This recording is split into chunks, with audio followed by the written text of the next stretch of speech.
लोक आस्था के महापर्व छठ के 4 दिवसीय अनुष्ठान का आज दूसरा दिन है, यानी कि आज खरना का दिन है, महाप्रसाद पाने का दिन है। और आज से ही गंगा घाटों पर आस्था का सैलाब उमड़ना शुरू हो चुका है। वैसे तो कल जब शुरुआत हुई थी, यानी कि नहाए खाए और गंगा किनारे पतित पावनी माँ गंगा के जल में स्नान कर खुद को शुद्ध होकर अपने यहाँ से जल लेकर, और देखिए हम गांधी घाट पर इस वक्त मौजूद हैं और कल भी हमने देखा था कि किस तरह से लोग ना सिर्फ जो छठ व्रती हैं और उनके परिवार के लोग हैं छठ व्रतियों की मदद करने के लिए, या जिन्हें भी प्रसाद बनाना है, कोई सामान लाना है, वो खुद को पहले गंगा में स्नान डुबकी लगाकर शुद्ध, क्योंकि ये शुद्धि का पर्व है, आत्मा अनुशासन का पर्व है, निष्ठा का पर्व है, आस्था का पर्व है। लिहाजा उसी आस्था के तहत ये गंगा में भी आस्था की डुबकी, और उसके बाद से यहाँ से जो घर नहीं आ पाए हैं, गंगा नहीं आ पाए हैं, उनके लिए जल जाता है और यहाँ भी पूजा होती है। देखिए किस तरह से एक परिवार यहाँ पे मौजूद है, गंगा की भी पूजा होती है। ना सिर्फ कल भगवान भास्कर को जब उदीयमान सूर्य को पहला अर्घ दिया जाएगा, उसके बाद से उसके अगले दिन सुबह अस्ताचलगामी उदीयमान सूर्य को अगले दिन अर्घ दिया जाता है। लेकिन भारत में ही ये परंपरा है जब अस्ताचलगामी सूर्य को पहले अर्घ दिया जाता है, यानी कि कल जब सूर्य डूबेंगे, डूबते हुए सूर्य को भी हम नमस्कार करते हैं, और उसके बाद से जब सूर्य उदीयमान होंगे तो सुबह सुबह उन्हें भी अर्घ दिया जाएगा। और देखिए यहाँ पर, कहाँ से आए हैं आप लोग? हम लोग चांगर देवी स्थान पटना से ही आए हैं। तो ये पूजा यहाँ पर गंगा की पूजा हो रही है? हाँ, गंगा की पूजा हो रही है सर। अच्छा, पानी भी जाएगा यहाँ से? हाँ सर, पानी भी जाएगा। गाना नहीं गा रही हैं? छठ के गाने का तो बहुत महत्व है। हम लोग गाते हैं, मगर पूजा करने की बाद गाते हैं। सुनाओ माँ गाना, ये सुना देंगे।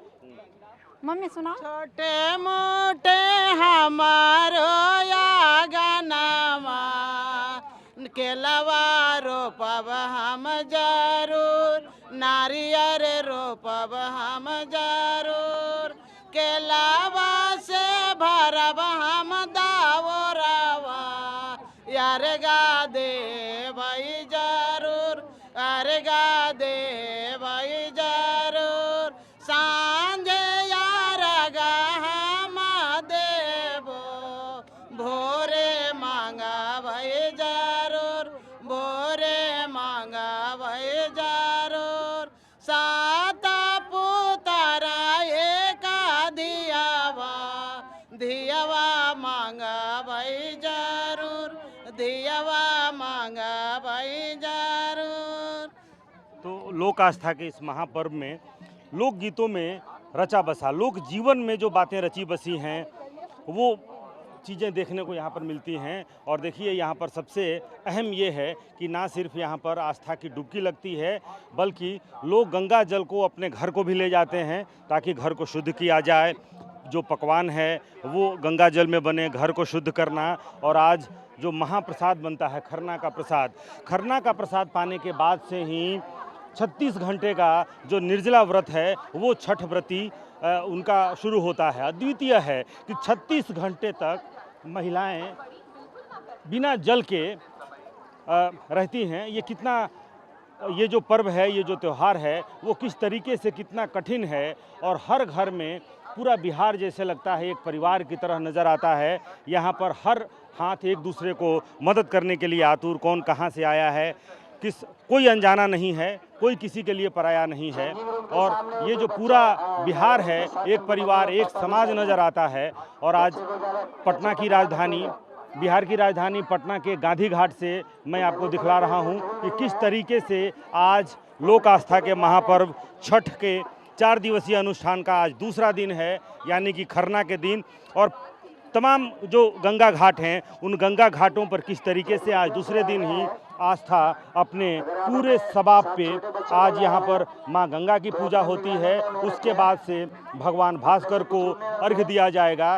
और ये पूरे विश्व में कहा जाता है कि सब उगते हुए सूर्य को नमस्कार करते हैं, लेकिन ये पर्व डूबते हुए सूर्य को, यानी कि अस्ताचलगामी जो सूर्य है, उन्हें भी हम नमस्कार करने की परंपरा है कि जब कल सूर्य डूबता हुआ रहेगा उस वक्त भी हम उन्हें अर्घ्य देंगे, उनकी प्रार्थना करेंगे, उन्हें पूजेंगे। और उसके अगले दिन जब सूर्य उदित होंगे, जब उदीयमान सूर्य को भी हम अर्घ्य देंगे, यानी कि डूबना और फिर उदित होना, ये प्रकृति का नियम है और ये प्रकृति की पूजा है छठ, यानी कि प्रकृति की पूजा। और प्रकृति के जो नियम हैं उन्हीं नियमों के अधीन होकर छठ की पूजा होती है। और आस्था इतनी कि गंगा के किनारे क्या कह रहे हैं, लाइव चल रहा है कैसे? हाँ, ये जल ले जाएंगे जी जी जी जी जी घर इसी में पकवान बनेगा। इसी में जो आज खरना का जो प्रसाद है आज इसी से तैयार होगा। और बाकी दूध और दोनों कल जो है जो बनता है ठेकुआ बनता है तो सब गंगा जी के पानी से मैंने बहुत ये जल डालने से मिठास और कुछ हो जाता है।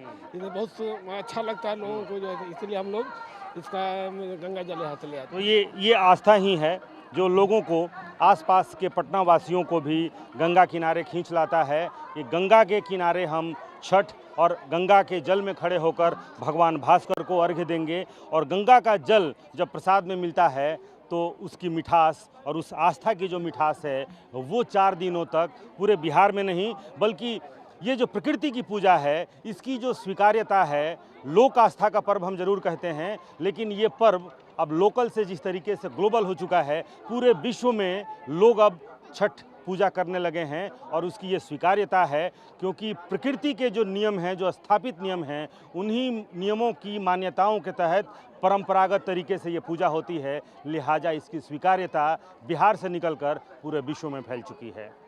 कैमरामैन कुणाल के साथ रूपेश कुमार, TV9 भारतवर्ष, पटना।